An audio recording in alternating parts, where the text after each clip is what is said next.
நகரி சம்பிலான் மந்திரி பசார் விவகாரம் தலைமைத்துவத்தின் முடிவை ஏற்கிறது அம்னோ.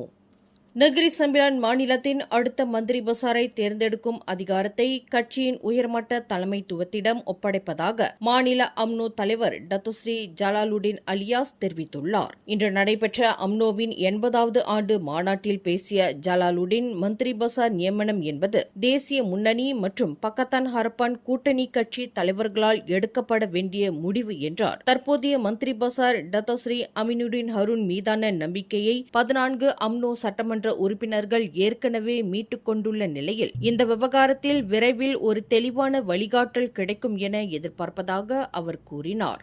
நிர்வாக குறைபாடுகள் மற்றும் மாநிலத்தின் கலாச்சார மரபு சார்ந்த விவகாரங்களில் ஏற்பட்டுள்ள நெருக்கடியே இந்த முடிவுக்கு காரணம் என்றும் இது அதிகாரத்தை கைப்பற்றும் முயற்சி அல்ல என்றும் அவர் விளக்கமளித்தார். ஒருவேளை தீர்வு எட்டப்படாவிட்டால் அடுத்த பொதுத் தேர்தல் வரை எதிர்க்கட்சியாக செயல்படவும் தாங்கள் தயார் என ஜலாலுடின் அலியாஸ் அதிரடியாக தெரிவித்துள்ளார். மேலும் செய்திகளை தெரிந்து கொள்ள கீழே இருக்கும் பெல் பட்டனை அழுத்துங்கள்.